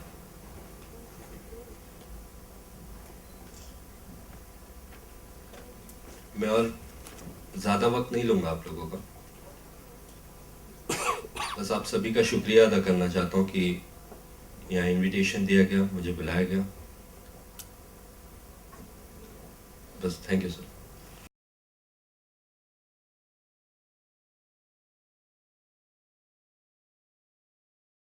हम एक सिरे से मुसलमानों में पूरी एक टीम और एक ब्लॉक समझ लेते हैं और उसमें औरतों की आवाज़ें कहीं दब जाती हैं। तो कहीं ना कहीं ये बात होनी चाहिए कि औरतें विद इन द कम्युनिटी क्या सोचती हैं, वो बहुत ज़रूरी है। इस पर बहस करना, इस पर बातचीत करना, और उनके जो मसाइल हैं उनको अलग से डील किया जाना चाहिए। इसीलिए इस सेशन का नाम आपने देखा होगा, हम लोगों ने नाम ही रखा है डिबेट्स विद इन और विद इन द कम्युनिटी, कि कम्युनिटी के अंदर जो डिबेट है ख़वातीन को लेकर, उस पर बात होनी चाहिए और मर्दों के बीच में बात होनी चाहिए। औरतें खुद आपस में बात कर लें, ये भी कोई बहुत अच्छी बात नहीं है। और इसके लिए हम लोगों ने कोशिश की और इतना खूबसूरत पैनल आपके सामने है। सईदा आपा किसी तारुफ के मोहताज नहीं है, वो प्लानिंग कमीशन की मेंबर रही हैं। गुजरात राइट्स में उन्होंने बहुत काम किए हैं, ख़वातीन के लिए बहुत काम किया है, मुसलमानों के लिए बहुत काम किया है। उनकी दाएं जाने प्रोफेसर शादाब बानो हैं जो अलीगढ़ से तशरीफ़ लाई हैं, वो हिस्ट्री डिपार्टमेंट में वहाँ हैं। और उनके उस तरफ ज़किया सुमन हैं जो गुजरात राइट्स में, उसके बाद ख़वातीन के लिए वो बहुत काम कर रही हैं, ख़ासकर मुस्लिम ख़वातीन के लिए बहुत काम कर रही हैं। तो अब मैं सईदा आपा के हवाले करता हूँ, अब जिम्मेदारी आपकी। इस सेशन का नाम है द डिस्कोर्स विद इन। अब डिस्कोर्स का मतलब क्या है, इसको ज़रा सोचिए, और विद इन का मतलब क्या है। डिस्कोर्स का मतलब है वो अंदर खाना जो गुफ्तगू होती है, अंदर खाना जो चर्निंग होती है, वो है डिस्कोर्स। और डिस्कोर्स विद इन जो अंदर खाना होती है। सबसे पहले मैं बुलाना चाहूँगी शादाब को कि वो अपनी बात आपके सामने रखें। मैं अपनी बात शुरू करूँगी एक ओल्ड फैशन्ड प्रोग्रेसिव नेशनलिस्ट मुस्लिम वुमन के व्यूज़ से, जो अब अपने 80s में हैं। जब हम लोगों ने चाहा कि वो कंडीशंस ऑफ मुस्लिम विमेन पे बात करें अभी रिसेंटली, तो बहुत ही अम्यूज्ड हुई और उन्होंने रिकाउंट किया ऑफ हर व्यूज़ आज़ादी के जस्ट बाद, जब विमेंस मूवमेंट सॉलिडारिटी पे जोर देती थी, विमेन सॉलिडारिटी पे, सिस्टरहुड पे। और उस ज़माने में रिलीजियस आइडेंटिटीज़ को इन्वोक करना बहुत ही नैरो समझा जाता था, बहुत ही पेटी समझा जाता था, और ऑब्जेक्टिव्स ऑफ नेशनल इंटीग्रेशन पे डेंट की तरह माना जाता था। और उस वक्त विमेंस मूवमेंट मेन से भी डिफरेंस को इन्वोक नहीं करती थी, प्रोटेक्शन और रिजर्वेशन की बात नहीं करती थी। ये लेवल था ऑप्टिमिज्म का जो उन्होंने बताया। लेकिन धीरे धीरे ये बात 1970s तक बहुत क्लियरली समझ में आने लगी कि there is some problem. And जो ऑप्टिमिज्म था 1970s का, it was something not coming to the ground. और इंटीग्रेशन का फायदा कुछ लोगों को हुआ और बाकी लोग उससे महरूम रहे। इसका बहुत ही ज़्यादा नुकसान विमेन को हुआ, और this has come out in towards equality report in quite a big way, in a situation where there is a great struggle for majority of working class women to earn decent living, and there is an urgent need to focus on the need to raise educational levels and opportunities of work for Muslim women. And here I am actually pointing to a very important trend that is actually happening. There is a recent and powerful advocacy by extremist Muslim groups, not in some remote kasbas, but very furtively and very secretly within the university spaces, quite subverting the university's progressive objectives and commitment to NEP, National Education Policy for Equal Education. These groups foreground domesticity as the ideal model to be followed by Muslim women. ये extremist groups इन बातों को बहुत जोर देने लग गए हैं कि मुस्लिम विमेन के लिए जो आइडियल मॉडल है, जो आइडियल मोल्ड है, वो घर है और डोमेस्टिसिटी है, और करियर ऑप्शन विमेन के लिए नहीं है, और वो एक कैपिटलिस्ट एजेंडा है। This seriously demotivates young girls to take their education seriously and strive for a career if after all what they want is to become good mothers and housekeepers. Now, what I want to, in my conclusion, I won't suggest we can have a discussion later of what is the situation ahead. But the point is that women who raise issues of development and make claims to their rights are targeted as traitors of the community, disloyal to the culture. In negotiating for rights, it is acceptable to raise issues of discrimination by the state, threats by women by communalism, which gets the backing of the community. But to raise issues of gender rights is seen as a big problem. Muslim Indian women's rights by the Indian Constitution somewhere has gone to the background. Muslim women, though victim of non-fulfillment of constitutional promises, do not evoke it. Rather, conceptualize their rights mainly within religion.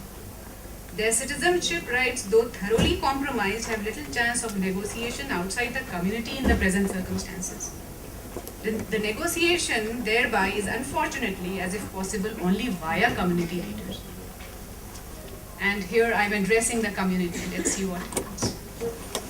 मैं अगले मेरी जो colleague बैठी हैं ज़किया सोमन, उनसे मैं गुजारिश करूंगी, क्योंकि वो औरतों के क्या हुकूक हैं और औरतों के हमारे आइन में क्या हुकूक हैं, हमारे लॉज में क्या हुकूक हैं और हमारे इस्लाम में क्या हुकूक हैं, इन पे कुछ रोशनी डालिए। दो बातें हैं मेरी मोटे तौर पे। पहली बात यह है कि हम भारत देश में जो मुसलमान हैं, हम भारत देश की सबसे बड़ी माइनॉरिटी हैं, और दुनिया भर के पूरे मुल्कों में अगर नज़र डालें तो यहाँ हम माइनॉरिटी होते हुए भी कोई इतनी कम तादाद में नहीं है, बल्कि दुनिया भर में शायद थर्ड लार्जेस्ट पॉपुलेशन मुसलमानों की हमारे देश में, सेकंड लार्जेस्ट पॉपुलेशन इंडोनेशिया के बाद हमारे देश में है। एक बहुत बड़ा मसला है जिसके बारे में यहाँ सुबह से मैंने बात सुनी है, और कल भी बात हुई होगी और आने वाले कल भी होगी, और जिस मसले के साथ हम सब जुड़े हुए हैं जो इस कमरे में मौजूद हैं, और वो बहुत बड़ा लंबा मसला है, उसके साथ बहुत ज़्यादा मशक्क़त की, संघर्ष की, तहरीक की ज़रूरत है, और हम वो सब कर रहे हैं। वो मसला ये है कि आज़ादी के करीब 70 साल होने के बाद भी भारत देश में मुसलमान पूरी तरह से नागरिक नहीं बन पाए। ये सवाल पूछ रहे हैं, बहुत सारी औरतें भी ये सवाल पूछ रही हैं। जो मेरा दूसरा पॉइंट है वो ये है कि जहां हमारे मजहब की बात आती है तो ये कह देना महज कि इस्लाम ने 1400 साल पहले औरतों को हक दे दिए, ये कह के यहाँ रुक जाना, क्या ये काफी है? 1400 साल पहले इस्लाम ने जो हक दिए, अगर वो हक हकीकत में तब्दील नहीं हुए तो उसकी जवाबदेही किसकी है? मैं बहुत शुक्रगुजार हूँ अलीशा वसी आपका कि जिन 5 चीफ मिनिस्टर्स को हमने खत लिखा था उसमें कहा था कि हम एक चीफ मिनिस्टर के साथ इंटरेक्टिव सेशन रखना चाहते हैं। आप बेपनाह मसरूफियात के बावजूद अर्जेंटली सिर्फ इस समिट को अटेंड करने के लिए दिल्ली फ्लाई किए। मैं बेहद शुक्रगुजार। इन्हीं शब्दों के साथ आपका मैं इस्तकबाल करता हूं। I welcome you in the summit. मैंने एकदम से देखा कि यहाँ तो कुछ कम लोग, 2 खवातीन ड्रॉप आउट कर गई हैं, तो मेरे दिल में आया कि वी शुड हैव एक मर्द तो होना चाहिए औरतों के सेशन में। So welcome sir. नावेद भाई और मंच पर जो लोग विराजमान हैं और सभी हजरत जो यहाँ पर तशरीफ लाए हैं, मैं बहुत शुक्रगुजार हूँ नावेद भाई का कि उन्होंने इस मौके पर मुझको याद किया। हम एक तरफ चांद सितारों की बात करते हैं, दुनिया की लीडरशिप को होल्ड करने की बात करते हैं, कहते हैं हम दुनिया के लीडर बनेंगे, और अपनी आधी आबादी को अपने साथ लेकर के चलना नहीं चाहते।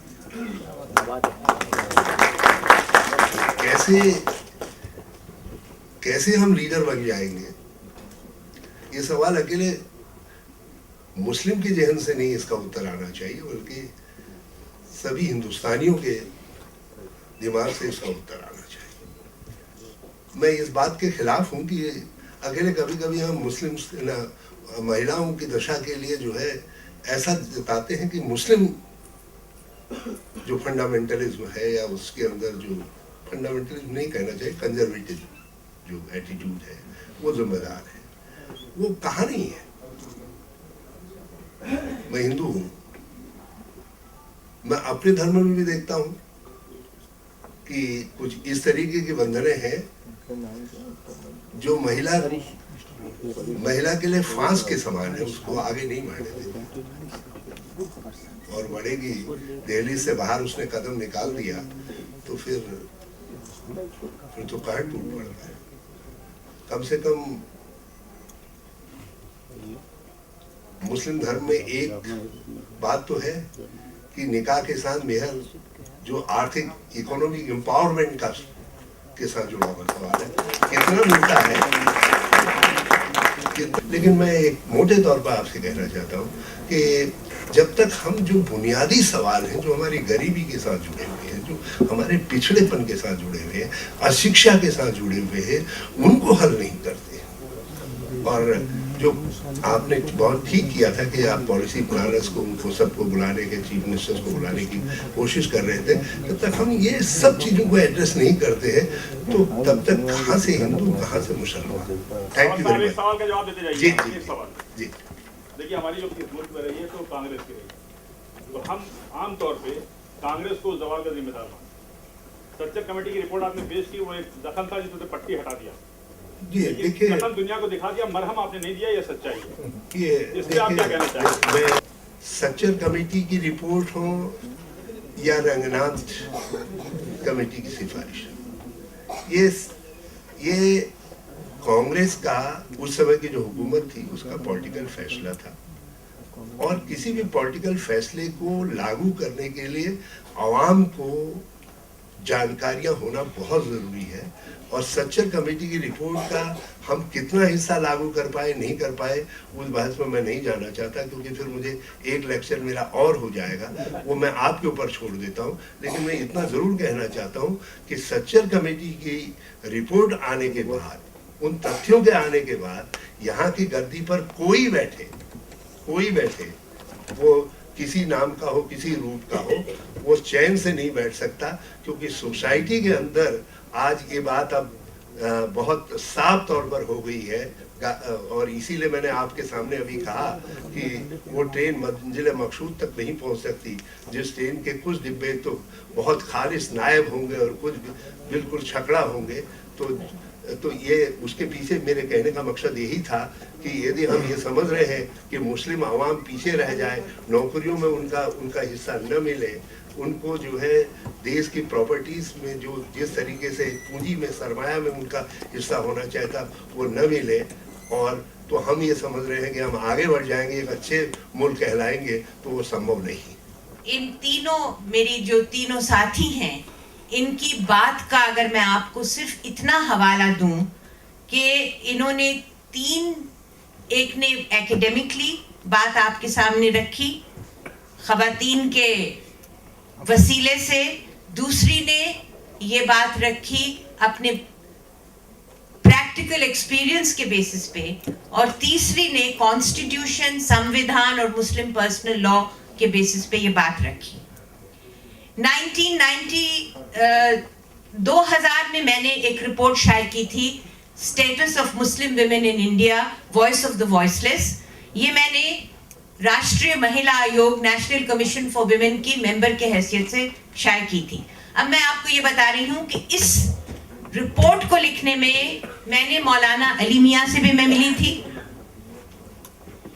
इस कदर रोशन ख्याल, इतने आला दिमाग के वो एक मौलाना थे कि मैं उनको आज तक सोचती हूँ कि वो हमारे लिए एक मशअले राह थे।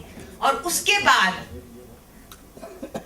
गाजी मुजाहिदुल इस्लाम कासमी से भी मैं मिली थी और मैंने ख़वातीन के मसाइल उनके सामने रखे थे और मुझे उनसे जो बशारत मिली थी, और क्योंकि I am also a believing Muslim, I am a practising and a believing Muslim and I do not wear a hijab, और ये मेरी पर्सनल प्रेफरेंस है।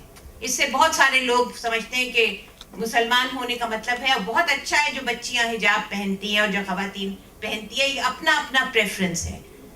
तो जो मैंने उनके सामने मसले रखे थे और रिपोर्ट में निकाले थे, आज मुझे इतना अफसोस हुआ इस बात पे कि वही मसले आज ज़किया, शादाब और शबनम ने, यानी हम कहाँ पहुँचे हैं 2000 और 2015, और मैं अपने आप को भी इसमें अपना स्क्वेयरली अपने आप को मुल्जिम समझती हूँ। बहुत बहुत शुक्रिया।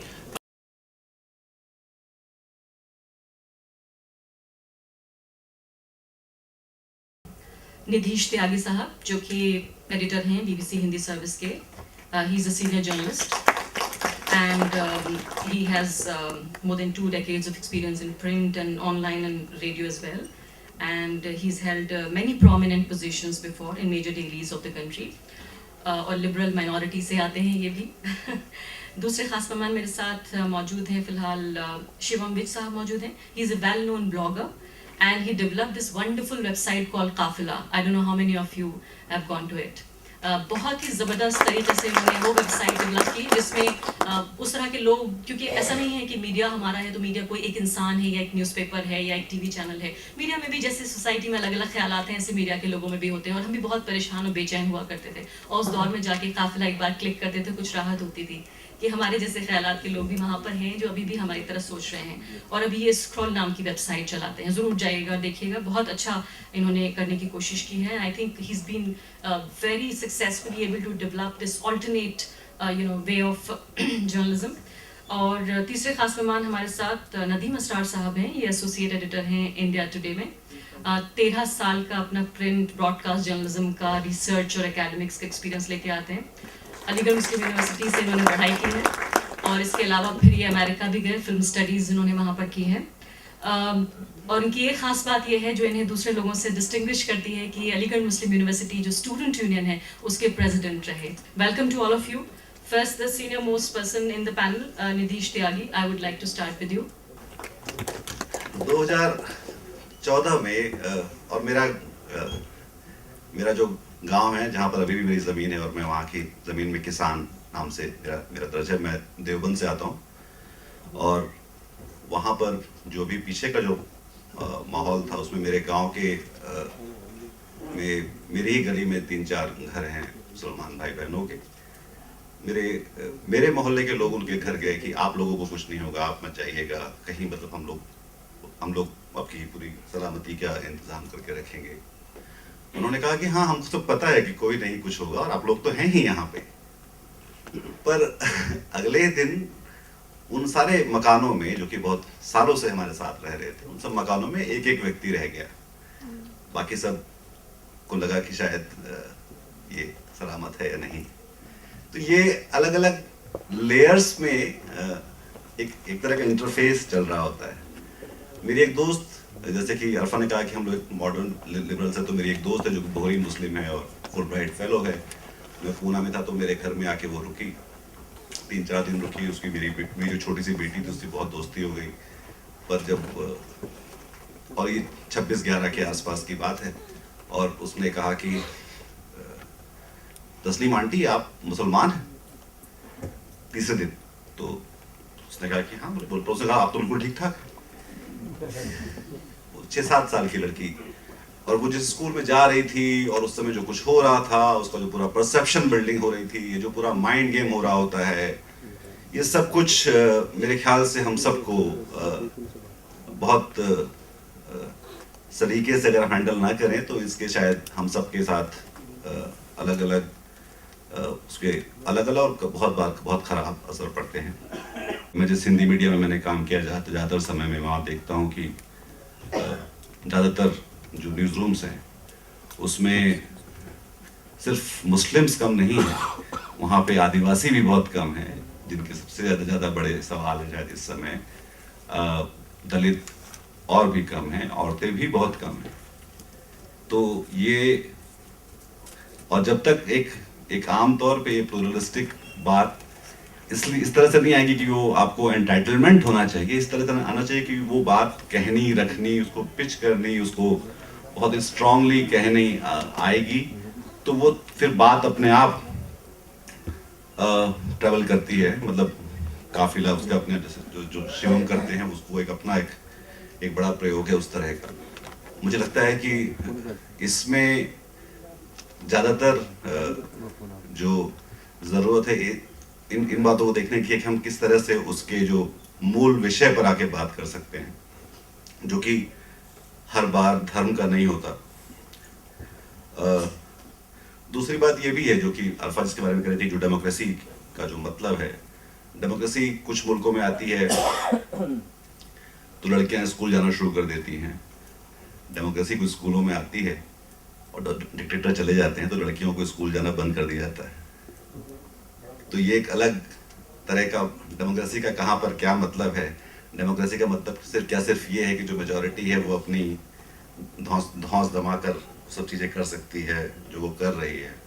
जब तक हम ये नहीं सोचेंगे कि हमारे बच्चे, हमारे घर के लोग, हमारे मोहल्ले के लोग, उनके साथ हम और क्योंकि अपने साथ खुद हम शायद अगर इंसान होना चाहेंगे तो शायद हमें सबके लिए वो एक बुनियादी ज़रूरत दिखाई देगी, वो चाहे न्यूज़ रूम में हो या उसके बाहर।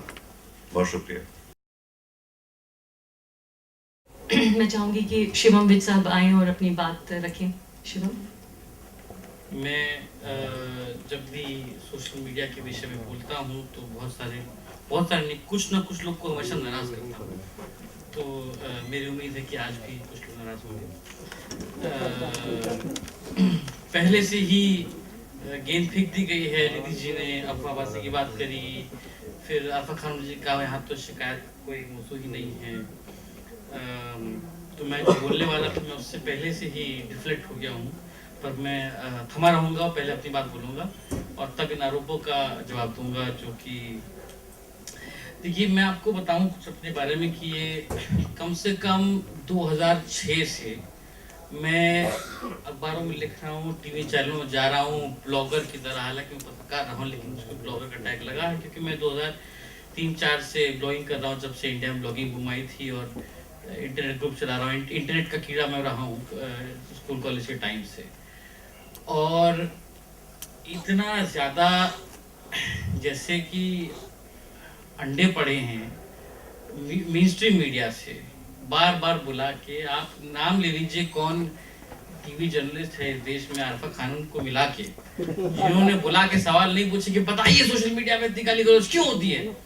और उसका एक कारण ये है कि वो सबसे ज़्यादा जो सोशल मीडिया में पिटाई हुई पहले दिन से, सिर्फ हिंदुस्तान में नहीं दुनिया के हर मुल्क में, जब ब्लॉगिंग जहाँ पहुँचा सबसे ज़्यादा पिटाई हुई इस मेन स्ट्रीम मीडिया की। और आपको लगता है कि सिर्फ आप ही अकेले हैं जिनको मीडिया से शिकायत है, मीडिया स्टीरियोटाइपिंग करता है या हमारी बात नहीं करता, ऐसा नहीं, हर किसी को मीडिया से शिकायत है, मीडिया से कोई खुश नहीं है। आप मुझे बताइए कौन है, क्या ये जो अरफा जी कह रही है सही है कि मीडिया मेजॉरिटी के लिए काम करता है, क्योंकि इलेक्शन की तरह या इलेक्शन से भी ज़्यादा पॉलिटिकल पार्टी से ज़्यादा मीडिया को मासेज चाहिए, नंबर चाहिए एडवर्टाइजिंग लाने के लिए। लेकिन क्या आपको लगता है कि ये जो हिंदू मेजॉरिटी है ये मीडिया से खुश है? कौन इसमें, आप चले जाइए मीडिया से हर किसी को अलग अलग शिकायत है। एक व्यक्ति हैं इस देश में, उनका नाम है नरेंद्र मोदी, उनको मीडिया से बड़ी शिकायत है आपकी तरह। वो नरेंद्र मोदी जी ने अब शिकायत कम हो गई है, लेकिन वो जब तक प्रधानमंत्री नहीं बने थे कहते थे मीडिया मेरे खिलाफ है, मीडिया ने मुझको बदनाम कर रखा है, मीडिया मेरे खिलाफ बायस्ड है। बाद में वो न्यूज चैनल पे कहने लग गए। 2002 के दंगों में उन्होंने कुछ नहीं किया, बिल्कुल शरीफ थे वो, उन्होंने तो बचाने की कोशिश की, लेकिन मीडिया ने उनका नाम खराब कर दिया। मीडिया नहीं होता तो लोग नहीं सोचते कि नरेंद्र मोदी जी ने 2002 में कुछ गलत काम किया। और मीडिया ने उनके खिलाफ ऐसा कैंपेन चलाया कि बिल्कुल पॉलिटिकल अनटचेबिलिटी पे आ गए वो। और यहाँ ऐसी पॉलिटिकल अनटचेबिलिटी कि अमेरिका का वीजा, सोचिए गुजराती को ना देना कितनी गलत बात है। तो उस व्यक्ति ने सोशल मीडिया का बहुत बड़ा प्रयोग किया। मैं नहीं कह रहा सिर्फ social media, but social media was a very big factor in Narendra Modi going from political untouchability to prime minister. Narendra Modi के लोगों ने ऑर्गेनाइज्ड एफर्ट, अनऑर्गेनाइज्ड एफर्ट, उनके दोस्तों यारों ने, फैंस ने उस सोशल मीडिया को यूज करके अपने आप को ज़्यादा से ज़्यादा एक्सेप्टेबल बनाया। यदि आप गूगल करते गुजरात राइट तो पहली साइट आती है gujaratriots.com, जिसमें कि जितने आरोप लगाए गए उनके ऊपर सबके कुछ ना कुछ जवाब है उनके पास, है ना। आप बल्कि मुझे और कुछ कहने की जरूरत ही नहीं, मैं सिर्फ इतना ही कहना चाहता हूँ कि ये सोशल मीडिया की पावर को समझिए। ये सिर्फ ऐसा नहीं कि आप, मुझे लगता है कि इस कमरे में शायद ही एक आध लोग जो फेसबुक पे ना हो आज, लेकिन सिर्फ फेसबुक होने की बात नहीं है। मैं आपसे कह रहा हूँ कि सोशल मीडिया की पावर को समझिए नरेंद्र मोदी को देखकर। नरेंद्र मोदी ने इलेक्शन कैंपेन में अपनी एक फोटो खिंचाई रजनीकांत से हाथ मिलाते हुए, वो नरेंद्र मोदी के फेसबुक पेज से शेयर हुई मेरे ख्याल से 10 या 20 लाख बार। और सोचिए कि एक बार शेयर हुई वो 5 लोगों ने देख ली, मान लीजिए 20 लाख बार शेयर हुई थी, तो 1 करोड़ लोगों ने वो फोटो देखी सिर्फ नरेंद्र मोदी के फेसबुक पेज से। उस नरेंद्र मोदी को जरूरत है क्या मीडिया की, एनडीटीवी की या CNN? आपको मालूम है कि ये जितने हमारे टीवी अखबार हैं इनकी पहुंच कितनी कम है। ये हमारे यहाँ जो सबसे बड़े अखबार हैं, दैनिक जागरण, दैनिक भास्कर, इनकी 120 करोड़ के देश में 1-1 करोड़ की पहुंच है सिर्फ, नॉट इवन 1%। तो ये सबसे बड़ी बात तो ये है कि जो मेन स्ट्रीम मीडिया है ये इसका कोई रेलेवेंस नहीं रह गया है, ये इररेलेवेंट है। क्यों? क्योंकि आज ये मेन स्ट्रीम मीडिया, बड़े से बड़े पत्रकार ट्विटर पे हैं, फेसबुक पे हैं, वो ट्विटर फेसबुक में आके देख रहे हैं कि जनता ट्विटर में क्या कह रही है, और जो कह रही है यार इस पे न्यूज चलाओ, ट्विटर पे चल रहा है। कोई फ्रंट पेज खोल के देख लीजिए, उसमें ना एक जगह ट्विटर का जिक्र हो कि नरेंद्र मोदी ने ट्विटर पे ये कहा और प्रीति जिंटा ने ट्विटर पे ये कहा। पत्रकार तो आजकल वो हो गया है जो बताता है कि ट्विटर में क्या कहा, अरे हम खुद देख लेंगे यार।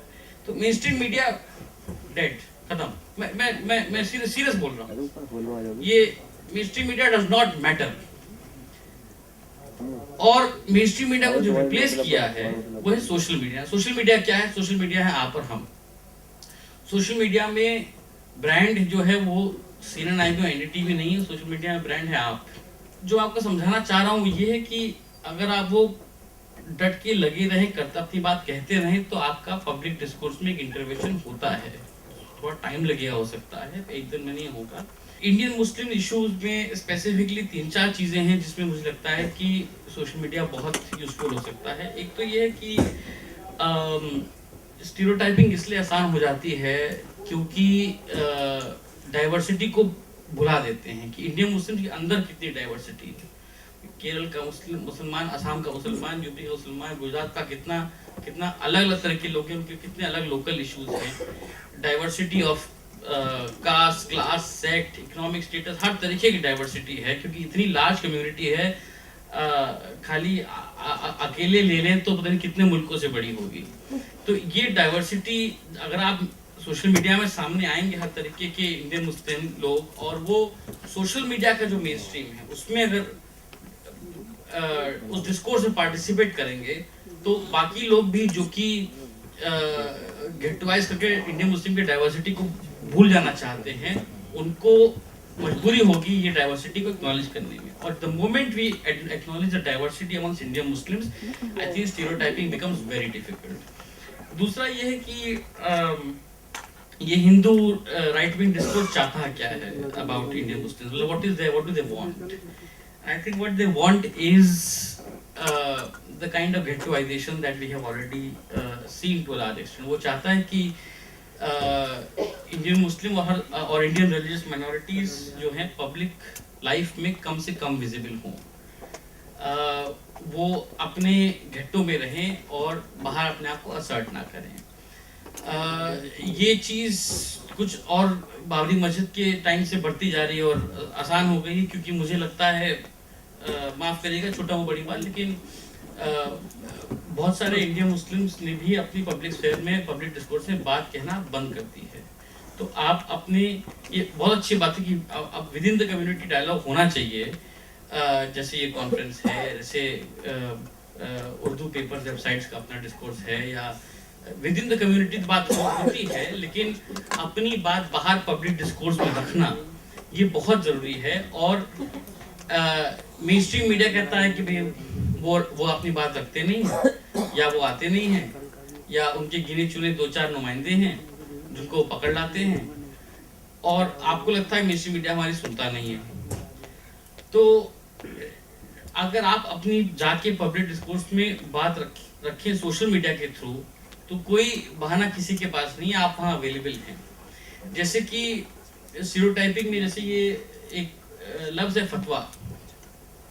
अब मीडिया के लिए फतवा ऐसा लफ्ज़ है कि अगर कोई मुसलमान कहते कि आज मौसम बड़ा अच्छा है तो कहेंगे मतलब देखो फतवा दे दिया, है ना। तो और कितनी बार ये बात समझाई गई है कि फतवे का क्या मतलब होता है। ये इमाम बुखारी के कह दिया आम आदमी पार्टी को वोट दो तो बीजेपी शुरू के फतवा देते, लेकिन कोई फतवा नहीं था, लेकिन ये फतवा वर्ड का एक अलग मायने बना दिया गया है। तो अगर आप जाएं ट्विटर पे और देखें जो कह रहा है कि इमाम बुखारी ने फतवा दिया, कोई हर एक उसको रिप्लाई करे कि नहीं फतवा नहीं, क्योंकि नरेंद्र मोदी और उसकी कैंपेन ने यही किया है। जब कहा गया गुजरात आर्ट में नरेंद्र मोदी लोग मरवाए, जाके लोगों ने नहीं मरवाए, क्योंकि जो झूठ का सिर्फ एक ही जवाब है, वो है सत्य। ठीक है, तो आप जहां झूठ बोला जा रहा है, और इतना झूठ है इंटरनेट पे इंडियन मुस्लिम्स के बारे में, पूरी मुगल हिस्ट्री को लेके, खाली हिंदू मारे गए और मुसलमान आए, और मतलब आपको मालूम है सब बात। तो अगर आप जाके, नीतीश जी कहते हैं हम थक जाते हैं, लेकिन ये सिर्फ यही एक प्रॉब्लम है कि थकना नहीं है। उसके अलावा मेरा मतलब सुझाव ये है कि इतने डट के आप सोशल मीडिया में आगे अपनी बात रखें कि ये ना हो कि आपने जगह छोड़ दी और किसी ने आके भर दी। अब मैं नदीम असरार साहब को दावत देना चाहूँगी, और मैं उनसे गुजारिश ये भी करूँगी कि ये भी हमें बताएं कि क्या इसका कोई हल है, क्या इस माइनॉरिटी के पास कोई ये तरीका है कि इस स्टीरियोटाइपिंग की शिकायत करे या अपने हिसाब से तोड़ने की कोशिश करे, किस तरह से क्या किया जा सकता है, क्योंकि आप आखिरी स्पीकर हैं। 50 साल से करीब टेलीविजन है और 50 सालों से हम न्यूज़ बुलेटिन्स देखते हैं। एक न्यूज़ बुलेटिन को इमेजिन कीजिए, न्यूज़ बुलेटिन शुरू कैसे होता है। आपकी एंकर आरफा भी एक जानी मानी एंकर हैं, वो आपके स्क्रीन पे आती हैं और कहती हैं आज की अहम खबरें, अरविंद केजरीवाल ने आज दूसरी बार मुख्यमंत्री की शपथ ली, रामलीला मैदान पे इतने लोग आए। दूसरी खबर कि आज नरेंद्र मोदी पुणे में थे और उन्होंने ये कहा। तीसरी खबर कि आज हिंदुस्तान की टीम जो है तैयार हो रही है, कल इंडिया और पाकिस्तान का बहुत बड़ा मैच है। चौथी खबर, हिंदू महासभा ने कहा था कि अगर वैलेंटाइंस डे पे लोग बाहर निकलेंगे तो हम उनकी शादियां कर देंगे, तो उसके खिलाफ जेएनयू के कुछ छात्रों ने प्रोटेस्ट किया तो उन्हें जेल में डाल दिया। पांचवी खबर, ये 4 शायद हेडलाइंस होंगी, उसके बाद हेडलाइंस नहीं सुनेंगे आप, उसके बाद न्यूज सुनेंगे, वो 4 खबरों के बाद मेरी 4 खबरें और सुनेंगे, और फिर आप सुनेंगे कि आप सुनेंगे कि अक्षय कुमार की अगली फिल्म जो बेबी है वो फला दिन आ रही है, या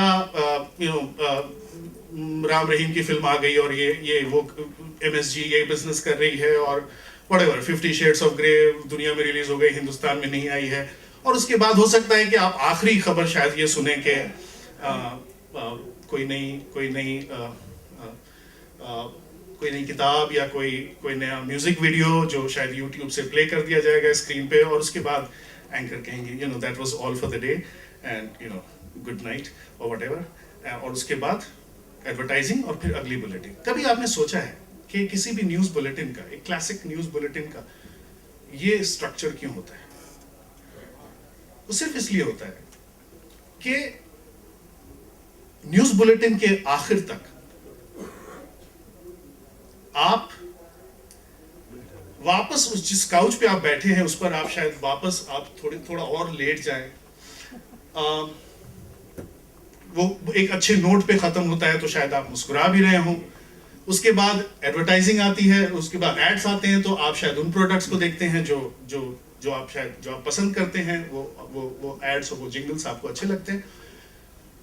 मेरे कहने का मतलब ये है कि एक सेंस ऑफ स्टेटस को, कि आपके अंदर किसी तरह की क्लास कॉन्शियसनेस ना आए, आपके अंदर किसी तरह की आप काफी हद तक स्टेराइल हो जाए, आप ज्यादा सोचे ना। मीडिया का एक ही मकसद होता है, और मीडिया से मेरा मतलब corporate media, main stream media.